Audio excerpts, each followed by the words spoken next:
নমস্কার এবং স্বাগত জানাই আমার চ্যানেল ইনভেস্ট উইথ নিশান। গত ভিডিওগুলোতে আমি বলেছিলাম যে গত মাসের হাইকে ক্রস করে নিফটি যদি ক্লোজ দেয় তখন আমরা সেখানে একটা কিন্তু বুল ট্রেন্ডের সিগন্যাল পেতে পারি।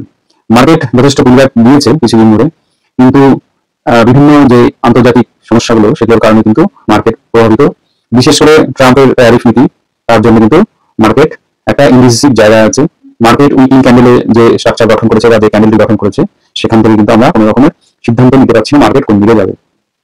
এবার 2 তারিখে আবার ট্রাম্পের ট্যারিফ ঘোষণা হতে চলেছে। ট্রাম্প দৃঢ় সম্বদ্ধ যে সেদিন ট্যারিফ বিভিন্ন কোম্পানির উপর ট্যারিফগুলো ঘোষণা করবেন। সেই দিনও কি হবে মার্কেটে বা তার পরবর্তীতে মার্কেট কোন জায়গায় যাবে তা কিন্তু আগাম আমরা বলতে পারছি না। তবে এ পর্যন্ত ট্যারিফ নিয়ে যত আলোচনা সমালোচনা, ট্যারিফ পাল্টা রেসিপ্রোকাল ট্যারিফ, এগুলো নিয়ে যে আলোচনাগুলো হচ্ছে, তার মধ্যে যে সেক্টরগুলো বা আমরা যারা শেয়ার মার্কেটে কাজ করি তারা কোন কোন সেক্টরগুলো যদি পোর্টফোলিও থেকে থাকে তাহলে সেগুলোকে নিয়ে একটু ভাবার বিষয় সাময়িকভাবে রয়েছে। লং টার্মে না হলেও শর্ট টার্মে কিন্তু চিন্তা ভাবনার বিষয়গুলো রয়েছে। এবার বর্তমানে যা দেখা যাচ্ছে যে সেক্টর, কিছু কিছু সেক্টর যেগুলোতে ট্যারিফের প্রভাব মারাত্মক আকার ধারণ করতে পারে বা কিছু কিছু সেক্টরে কিন্তু ট্যারিফের প্রভাব অলরেডি কিন্তু পড়ে গেছে। তার মধ্যে অটো সেক্টরের, বিশেষ করে 4 হুইলার সেক্টরের কিছু স্টকে কিন্তু ভালো রকমের ডিক্লাইন দেখা গেছে। যে সকল স্টক গুলো ইউএসএ মার্কেটের সাথে রিলেটেড বা ইউএসএ তে এক্সপোর্ট হয় যাদের প্রোডাক্ট, তারপরে কিছু অটো অক্সিলারি যে কোম্পানিগুলো আছে তাদেরও কিন্তু একটা ভালো রকমের ডিক্লাইন কিন্তু গত কয়েকদিন আমি দেখতে পেরেছি। এছাড়া অন্যান্য যে সেক্টরগুলো আছে সেগুলো আমি এটাকে বলি। জুয়েলারি সেক্টর, কেমিক্যাল সেক্টর, বিশেষ করে আইটি সেক্টর। আইটি সেক্টরে কিন্তু হিউজ রেভিনিউ কিন্তু ভারতীয় যে কোম্পানিগুলো আছে সেগুলো কিন্তু আর্ন করে ইউএসএ মার্কেট থেকে। সেই জায়গায় এই কোম্পানিগুলো একটি ক্রাইসিসের মধ্যে দিয়ে যাচ্ছে। এই কোম্পানিগুলোর মধ্যে এই যে 42 ট্রেন্ড, তার মধ্যে কিন্তু কন্টিনিউ কিন্তু এরা মাঝে 2 একদিন একটু পজিটিভ দেখানোর পরেও কিন্তু এরা কিন্তু এখনো 42 ট্রেন্ডেই রয়ে গেছে। এদের মধ্যে সেরকম একটা পুলব্যাক আমরা দেখতে পাইনি বা রিকভারি কিন্তু এখনো পর্যন্ত পাইনি। এরপর যে সেক্টরটি আছে সেটি হচ্ছে ফার্মা সেক্টর। ফার্মা কোম্পানিগুলোর উপর যদি ট্যারিফ ট্রাম্প বসিয়ে দেন তাহলে কিন্তু ওখানে যারা যে প্রোডাক্ট গুলো চলে তাদের কিন্তু ওখানকার কনজিউমাররা বেশি প্রাইসে কিনতে নাও পারেন বা ইন্টারেস্টেড নাও হতে পারে। সেই জায়গায় দাঁড়িয়ে এই কোম্পানিগুলোতেও কিন্তু রেভিনিউ বা প্রফিট অনেকটাই কিন্তু কমার সম্ভাবনা ভবিষ্যতে কিন্তু রয়েছে। এরপরে যে সেক্টর সেটি হচ্ছে হলো মেটাল সেক্টর। মেটাল সেক্টরের উপরে কিন্তু যে ট্যারিফ যেহেতু বসিয়েছে সেই জায়গায় কিন্তু মেটাল সেক্টরও প্রভাবিত হতে যাচ্ছে। এবার এই যে সেক্টরগুলোর কথা বললাম, আমার নলেজে যে কয়টা সেক্টর ছিল সেগুলো আপনাদের সঙ্গে বলে দিলাম। এই সেক্টরের স্টকগুলো কিন্তু সাময়িকভাবে কিন্তু নেগেটিভ একটা ট্রেন্ডের মধ্যে চলে গেছে বা সবগুলো থেমে আছে, উঠতে পারছে না। তো আজকের ভিডিওতে মূল যে আমি কথাটা বলবো সেটি হচ্ছে ট্যারিফ প্রুফ কিছু স্টক। এই ট্যারিফ প্রুফ স্টক যদি আপনি খুঁজে পান তাহলে কিন্তু আপনার পোর্টফোলিওর এই ট্যারিফ ঘোষণা হলেও প্রভাব সেরকম পড়বে না। ট্যারিফ সেই সকল কোম্পানির সমস্যা যে সকল কোম্পানি এক্সপোর্ট ডিপেন্ডেন্ট বা বিদেশি মার্কেটে যাদের বিজনেসটা বেশি তাদের ক্ষেত্রে এই সমস্যাটা বৃহৎ সমস্যা।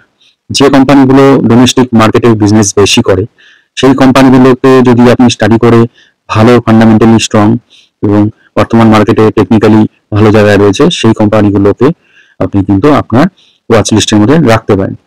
সেরকমই কটা কোম্পানি নিয়ে আপনাদের সামনে আমি তুলে ধরবো।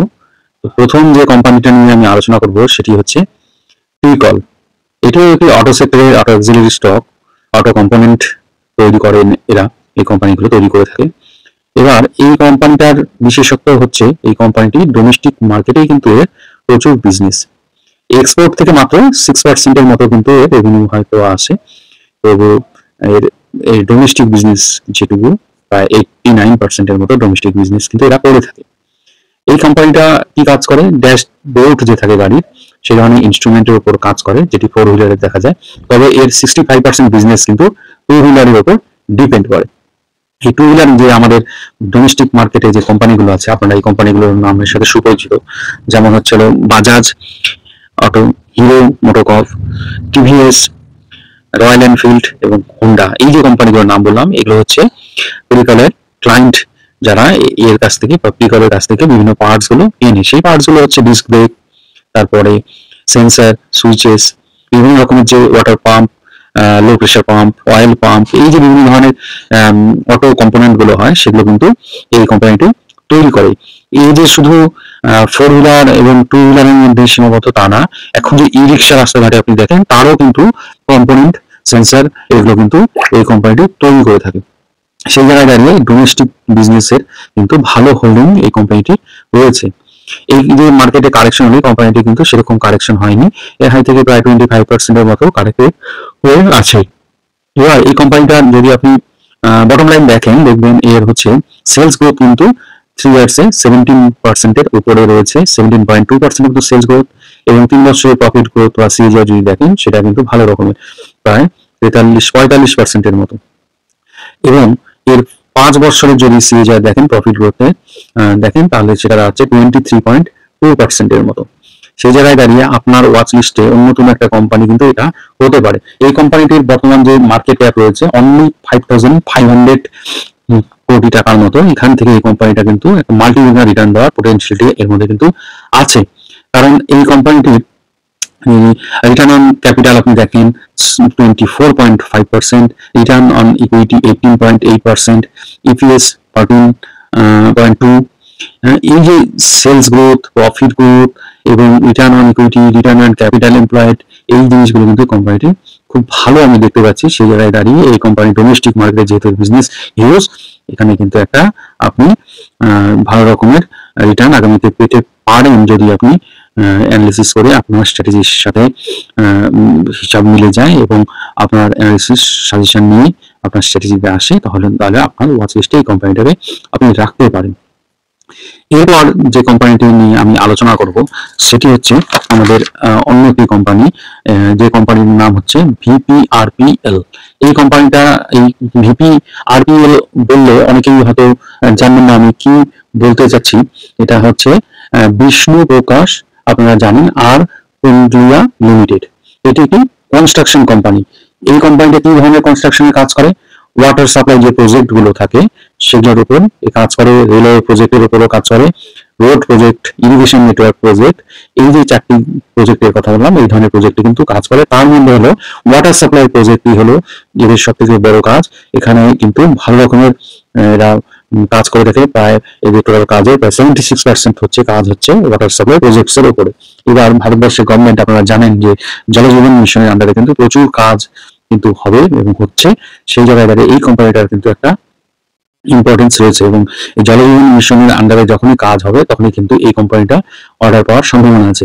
এই কোম্পানিটা কিন্তু 50% এর উপরে কালেকশন কিন্তু দেখিয়েছে, কিন্তু ট্রাম্পের ট্যারিফ নীতির প্রভাব আশা করি এই কোম্পানিতে পড়ার কথা নয়, কারণ এটা ভারতবর্ষের ভেতরেই কাজ করে এবং ওয়াটার সাপ্লাইয়ের উপর কাজ করবে। জল আমাদের জীবন, জলের সাপ্লাই আমাদের প্রয়োজন আছে, সুতরাং এই কোম্পানি আপনার আগামীতে গ্রো করতে বাধ্য। এর যদি লাস্ট 5 ইয়ার্স এর প্রফিট গ্রোথ দেখেন আপনি চমকে যেতে পারেন, সেটা হচ্ছে 58.5%।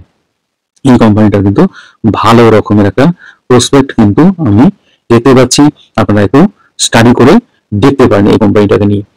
এরপর যে কোম্পানিটাকে নিয়ে আলোচনা করব সেটি হচ্ছে আমাদের জানা কোম্পানি, কারণ কি আমরা এখন জানি যে ইভি একটা বুম চলে এসেছে মার্কেটের মধ্যে, বিশেষ করে যেমন 4 হুইলারের ক্ষেত্রে আমরা জানি, সেরকম কিন্তু 2 হুইলারে কিন্তু আমরা এখন প্রচুর মার্কেটে গিয়ে দেখতে পারি। রাস্তার ধারে বা রাস্তায় যদি আমরা দাঁড়িয়ে থাকি প্রচুর গাড়ি দেখি বা বাইক দেখি 2 হুইলার, যেগুলো কিন্তু ইভি দ্বারা পরিচালিত।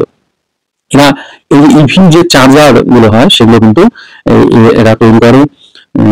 এদের কিন্তু 26% এই ইভি চার্জিং স্টেশনে কিন্তু শেয়ার কিন্তু মার্কেটে রয়েছে। এরা শুধুখানি যে ইভি চার্জার সেল করে, সোলার প্রোডাক্টও তৈরি করে, এলইডি লাইটিং, এইসব কাজগুলো কিন্তু এই কোম্পানিটা কাজ করে। সোলার প্যানেল যেমন তৈরি করে, solar inverters, rooftop EV system, AC and DC fast chargers tailored for electric vehicles এর জন্য এরা করে থাকে।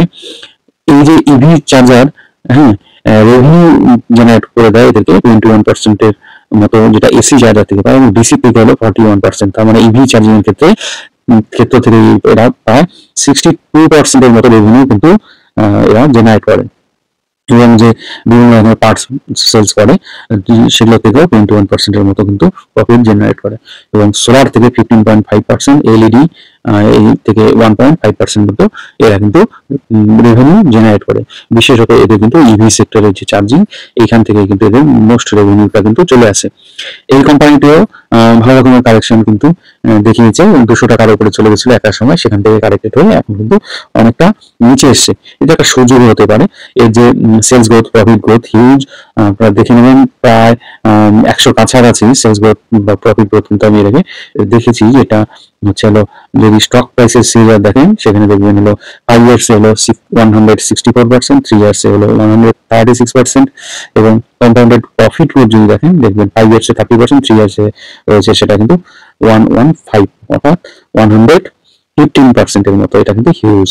এবং সেলস গ্রোথ কিন্তু রয়েছে যথেষ্ট ভালো, লাস্ট 3 ইয়ার্সে 52% এর মতো। সুতরাং এই কোম্পানিটাকে কিন্তু ভুললে হবে না, এই যে কারেকশন থেকে এটা কিন্তু অপরচুনিটি হিসেবে আপনারা দেখতে পারেন। এই যে যদি প্রফিট গ্রোথ যদি ইয়ার অন ইয়ার বেসিসে আপনি দেখবেন যে 2023 মার্চে এর প্রফিট ছিল 11 কোটি, সেটা কিন্তু এই মার্চে গিয়ে বা টিটিএম বেসিসে দেখাচ্ছে 28 ক্রোড়। সুতরাং সেখানে কিন্তু ইপিএস কিন্তু ভালো রকমের একটা গ্রোথ দেখাচ্ছে। সেই জায়গায় কিন্তু আপনারা এই কোম্পানিটাকে আপনাদের ওয়াচ লিস্টের মধ্যে রাখতে পারেন। এরপর আমি যে কোম্পানিটা নিয়ে আলোচনা করব সেটি হচ্ছে ডোমেস্টিক সেক্টর, এমন যেটি ট্যারিফে প্রভাবিত হবে না, সেটি হচ্ছে একটি হেলথ সেক্টর, অর্থাৎ ফার্মার কথা বলছি না, হসপিটাল সেক্টরের স্টক। কারণ কি, মানুষ দেশের ভিতরে হসপিটালাইজড হবেনি, অসুস্থ হলে হসপিটালাইজড হতেই হবে, এবং হসপিটাল রোগী যদি আসে সেখান থেকে প্রফিট জেনারেট করবে, সেরকম একটি স্টক যার নাম হচ্ছে হলো ফরটিস হেলথ কেয়ার। এই কোম্পানিটি টেকনিক্যালি একটি ভালো জায়গায় রয়েছে, প্রাইস কিন্তু আপার ডিরেকশনে কিন্তু শিফট হতে শুরু করেছে। এই কোম্পানিটাকে নিয়ে আপনারা কিন্তু একটু স্টাডি করবেন, কারণ কি এই যে হেলথ কেয়ার সেক্টরে যে কোম্পানিগুলো রয়েছে, যে হসপিটাল সেক্টরে যে কোম্পানিগুলো রয়েছে, তার মধ্যে কিন্তু ফরটিস কিন্তু অন্যতম। অন্যান্য স্টকগুলো যেরকম একটা ভালো রকম রিটার্ন দিয়েছে লাস্ট 1 বছরে, এই কোম্পানিটি কিন্তু 5 বছরের রিটার্ন যদি দেখেন, হিউজ রিটার্ন, 425% এর রিটার্ন। 1 বছরের সেই রিটার্নটা কিন্তু অনেকটা কম, 63.93%। অন্য যে হসপিটাল স্টক আছে তার থেকে সেটা কমই আছে আমি মনে করবো। এবার এই কোম্পানিটার মধ্যে কিন্তু পোটেনশিয়ালিটি যথেষ্ট রয়েছে, কারণ কি এর এখনো মিড ক্যাপ রেঞ্জের কোম্পানি, 52,000 কোটি টাকার মতো এর হলো মার্কেট ক্যাপ। এখান থেকে হিউজ গ্রোথ এর হতে পারে, কারণ কি কোয়ার্টার কিন্তু এর প্রফিট কিন্তু বাড়িয়ে গেছে। দেখবেন লাস্ট কোয়ার্টার ডিসেম্বর কোয়ার্টারে প্রফিট করেছে 254 কোটি টাকা, তার আগের কোয়ার্টারে করেছে অর্থাৎ সেপ্টেম্বর কোয়ার্টারে 193 কোটি টাকা। এই দুটোর মধ্যে বিস্তর ডিফারেন্স, এবং এর ডেট টু ইকুইটি রেশিও যথেষ্ট ভালো, 0.15, এবং এর ফেস ভ্যালু এখনো 10, তার মানে স্প্লিট আগামীতে হতে পারে। সেই জায়গা থেকে এই কোম্পানিটা কিন্তু একটা অন্যতম কোম্পানি হতে পারে, যেটা ট্রাম্পের তারিখকেও বিট করে আপনাকে ভালো রিটার্ন ভবিষ্যতে দিতে পারে। এটা নিয়ে একটু স্টাডি করে দেখবেন। এরপর আমি যে কোম্পানিটি নিয়ে আলোচনা করব সেটি একটি ফিনান্স সেক্টরের কোম্পানি। এটি একটি এনবিএফসি, আরবিআই কাছে রেজিস্টার্ড আছে এই কোম্পানিটি। এটি হচ্ছে ইনফ্রাস্ট্রাকচার ফিনান্স কোম্পানি, অর্থাৎ যে কোম্পানিগুলো ইনফ্রাস্ট্রাকচারে কাজ করে তাদেরকে লোন প্রোভাইড করা এই কোম্পানিটির কাজ। এই ফিনান্সিয়াল অ্যাসিস্ট্যান্স প্রোভাইড করে ইন্ডিয়ান পাওয়ার সেক্টরের যে বিভিন্ন কোম্পানিগুলো আছে সেখানে কিন্তু এরা লোন প্রোভাইড করে। এই যে কোম্পানিটি আছে সেই কোম্পানিটির কিন্তু যদি আপনি ভ্যালুয়েশন দেখেন যথেষ্ট কম। এর এখনো এই কোম্পানিটি ট্রেড হচ্ছে 6.13 পিইতে, এবং এর বুক ভ্যালু রয়েছে 333 টাকা, এবং স্টক কিন্তু ট্রেড করছে 400 টাকা অল্প ওপরে। এই যে কোম্পানিটি একটি 580 টাকার হাই করার পরে কিন্তু এই বিয়ার মার্কেটে একটা কারেকশন দেখিয়েছে, কিন্তু এই কোম্পানিটির মধ্যে যথেষ্ট পোটেনশিয়ালিটি রয়েছে। এর যে লোন বুক প্রত্যেক মাসে দেখবেন অর্ডার পাচ্ছে বিভিন্ন স্টেট থেকে, বিভিন্ন ধরনের যে পাওয়ার সেক্টরের কোম্পানিগুলো কাজ পাচ্ছে সেই কোম্পানিগুলো তাদের কাজ সম্পন্ন করার জন্য এর কাছ থেকে লোন কিন্তু নিচ্ছে। এদের হলো লোন দেওয়া বিজনেস, লোন থেকে এরা কিন্তু প্রফিট আর্ন করে। সেই জায়গায় এই কোম্পানিটার কিন্তু ভবিষ্যতে আরো গ্রোথ হতে পারে, কারণ কি ভারতবর্ষের মার্কেটে এই যে আমরা একটা 2023 সাল পর্যন্ত, যে 24 সেপ্টেম্বর পর্যন্ত, 21 পর থেকে আমরা 22 পর থেকে আমরা যে র্যালিটা পেয়েছি লাস্ট 2 বছরে, 24 প্রথম দিকে এবং 23 বা 22 শেষের থেকে 23 সাল গোটা বছর কিন্তু আমরা কিন্তু স্টক মার্কেটের ভালো রকমের র্যালি দেখতে পেরেছি। সেখানে কিন্তু ফিনান্স সেক্টরের স্টকগুলো সেরকম কিন্তু রিটার্ন দেয়নি, বা ক্যাপিটাল মার্কেটের সাথে যুক্ত বা ফিনান্স, এই যে ব্যাংকিং বা এনবিএফসি, এরা কিন্তু এদের পিই কিন্তু এখনো অতটা এক্সপেনশন আমরা কিন্তু দেখতে পারিনি। সেই জায়গায় দাঁড়িয়ে যেহেতু এই কোম্পানিটি পিই এখনো কম আছে, পিই এক্সপেনশন আমরা আগামীতে কিন্তু দেখতে পারি। এইখানে এই কোম্পানিটা যেহেতু ইন্ডিয়ার ভেতরেই এর বিজনেস বেশি, কারণ বিভিন্ন যে রিনিউয়েবল সেক্টরের যে কোম্পানিগুলো আছে তারা কিন্তু এর কাছ থেকে ঋণ নিয়ে কাজ করে। এই কোম্পানিটি একটি মহারত্ন স্ট্যাটাসের কোম্পানি।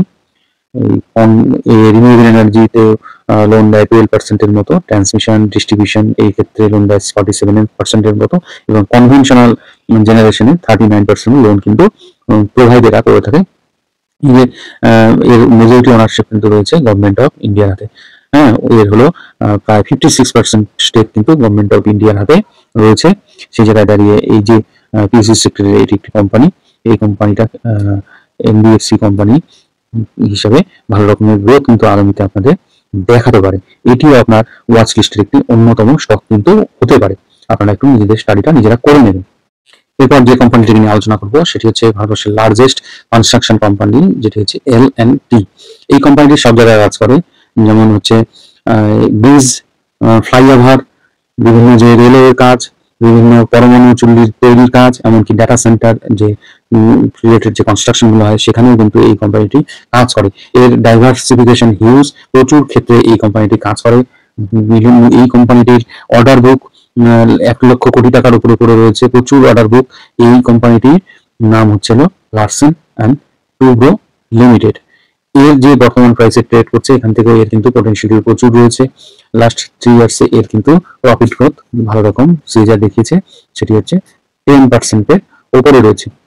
এই যে কোম্পানি লারসেন এন্ড টুব্রো, এটি গ্লোবালি এর প্রেজেন্স কিন্তু ভালো রয়েছে।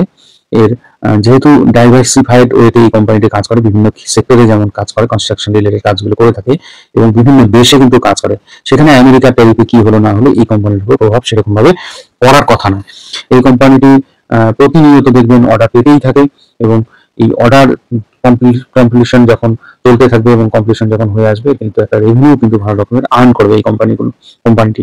সেই জায়গায় দাঁড়িয়ে কিন্তু এই কোম্পানি ভালো রকমের একটা রিটার্ন কিন্তু আপনাকে দেবে, যেটি লং টার্মে যদি আপনি হোল্ড করেন এবং যদি আপনি ধৈর্য ধরে এই স্টকের সাথে থাকেন তাহলে কিন্তু অবশ্যই পাবেন। কারণ এটি চোখ বন্ধ করে ভরসা করার মতো একটি large cap company, huge market cap এবং এর হিউজ অর্ডার বুক, যা ইনভেস্টরদের মনে কনফিডেন্স কিন্তু জাগায়। সেই জন্য বলবো আপনারা অন্যান্য স্টকের সাথে সাথে এই স্টকে নিয়েও কিন্তু স্টাডি করে দেখতে পারেন। আজ ভিডিওটি এখানে শেষ করছি, দেখা হবে নেক্সট ভিডিওতে। আমার এই ভিডিও থেকে আপনারা যদি ন্যূনতম পজিটিভ নলেজ গ্যাদার করে থাকেন তাহলে ভিডিওটি একটু লাইক করবেন, কমেন্ট করবেন এবং শেয়ার করবেন। যারা নতুন দেখছেন ভিডিওটিকে তারা আমার চ্যানেলটিকে সাবস্ক্রাইব করবেন। ধন্যবাদ, ভালো থাকবেন। আমি এখানে কোনো ধরনের বাই সেল হোল্ড রেকমেন্ডেশন আপনাদের কিন্তু করছি না, আমি জাস্ট এডুকেশনাল পারপাসে আপনাদের সামনে স্টকগুলোর নাম তুলে ধরলাম। আপনারা একটু অ্যানালিসিস করে নিজেদের ডিসিশন নিজেরা নেবেন। ধন্যবাদ।